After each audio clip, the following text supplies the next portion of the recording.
Health is wealth में आपका बहुत बहुत स्वागत है।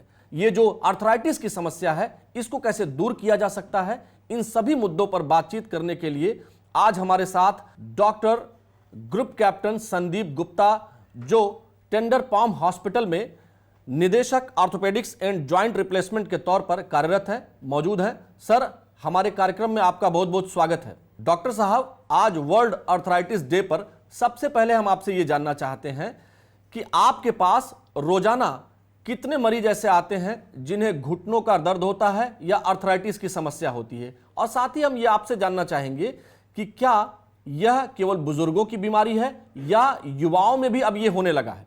वर्ल्ड आर्थराइटिस डे 12 अक्टूबर को हर साल मनाया जाता है और इसका मेन जो उद्देश्य होता है कि लोगों को जागरूक किया जाए आर्थराइटिस के बारे में, उससे बचाव किया जाए, जिससे कि लोगों को एंड में जाके रिप्लेसमेंट की ज़रूरत ना पड़े। देखिए, प्राइमरी आर्थराइटिस जैसे जैसे एज होती है उन लोगों को होता है, महिलाओं को होता है, तो ये जनरली 60 के ऊपर जब होने लगते हैं, जैसे जैसे एज बढ़ेगी वैसे वैसे तकलीफ बढ़ती जाती है।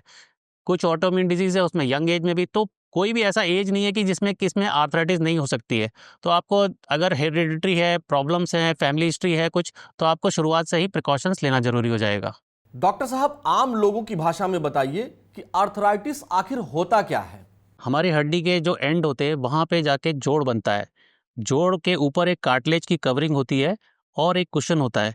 जब ये जोड़ के यहाँ पर कार्टिलेज जो है घिसने लगता है, तब धीरे धीरे आर्थराइटिस शुरू होती है। तो इसमें कोई घबराने की बात नहीं होती है। अभी आप देखेंगे कि कुछ शुरुआत में जैसे शुरू होगा तो थोड़ा थोड़ा कार्टिलेज गर्म हुआ है। हमको इस स्टेज में बहुत प्रिकॉशन लेके इसको हमको फाइनल स्टेज जो होती है, जो एडवांस आर्थराइटिस बोली जाती है, उससे बचना है। तो फाइनल आर्थराइटिस में हमारा कार्टिलेज धीरे धीरे पूरा घिस जाता है, तब जाके आपको और प्रिकॉशंस और सर्जरी की आवश्यकता पड़ सकती है। डॉक्टर साहब, हम आपसे ये जानना चाहते हैं कि आर्थराइटिस कितने प्रकार का होता है और सबसे कॉमन आर्थराइटिस कौन सा है। आर्थराइटिस तरह तरह के होते हैं। इसमें एक प्राइमरी आर्थराइटिस होती है जो एज के साथ आती है, जिसको हम लोग ऑस्टियोआर्थराइटिस बोलते हैं, और दूसरी आर्थराइटिस जितनी भी होती हैं उनको सेकेंडरी आर्थराइटिस बोलते हैं। वो किसी वजह से होती हैं। उसमें सबसे एक प्रमुख कारण हो जाता है ऑटोइम्यून डिजीजेस। ये कम उम्र में भी 15 से 20 साल की उम्र में भी शुरू हो जाती हैं। फिर आती है जैसे चोट लगने के बाद जो आर्थराइटिस हो जाती है, उसको हम लोग पोस्ट ट्रॉमेटिक आर्थराइटिस बोलते हैं। जैसे किसी को स्पोर्ट्स इंजरी हो गई, लिगामेंट इंजरी हो गई, कोई कुशन मिनिस्कस होता है, कुशन होता है, वो चोट लग गई, तो उस घुटने में पर्टिकुलरली आर्थराइटिस जल्दी शुरू हो जाती है 40 साल 45 साल की उम्र में। फिर एक होता है गाउटी आर्थराइटिस, जो यूरिक एसिड ज़्यादा हो जाता है लोगों को, तब आर्थराइटिस आती है। उसमें थोड़ा खान पान का परहेज करना होता है। एक मेटाबॉलिक सिंड्रोम होता है, उन मरीजों को ज़्यादातर डायबिटीज़ और उनका वजन ज़्यादा होता है, कार्डियक प्रॉब्लम्स भी हो सकती हैं, तो उसमें परहेज से काफ़ी मदद मिलती है।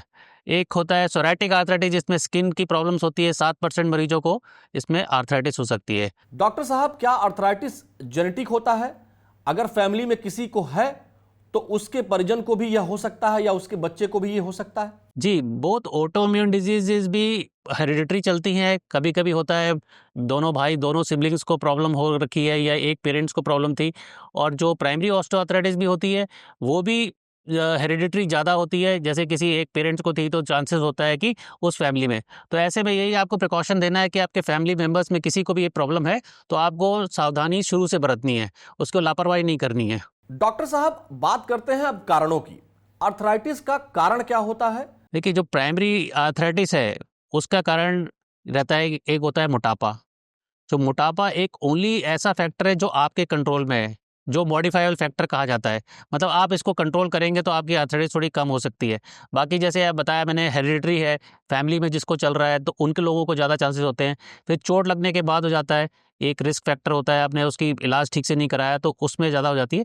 फिर ऑटोइम्यून वाली प्रॉब्लम्स में आपको बहुत सावधानी से इसका इलाज कराना है, रुमेटोलॉजिस्ट से, ऑर्थोपेडिक सर्जन से, और इसमें रेगुलरली दवाइयाँ लेनी पड़ती है जिससे आपकी बॉडी की इम्यूनिटी आपको जो डिस्ट्रॉय कर रही है उसको कंट्रोल में रखा जा सके। Doctor group captain Sandeep Gupta ji, आपने बहुत ही शानदार जानकारी दी, इसके लिए आपका बहुत बहुत धन्यवाद। मिलते हैं नए अंक में जहां हम स्वास्थ्य से संबंधित तमाम चीजों की जानकारी आपको देंगे, लेकिन तब तक मुझे यानी आलोक शुक्ला को दीजिए अनुमति। नमस्कार।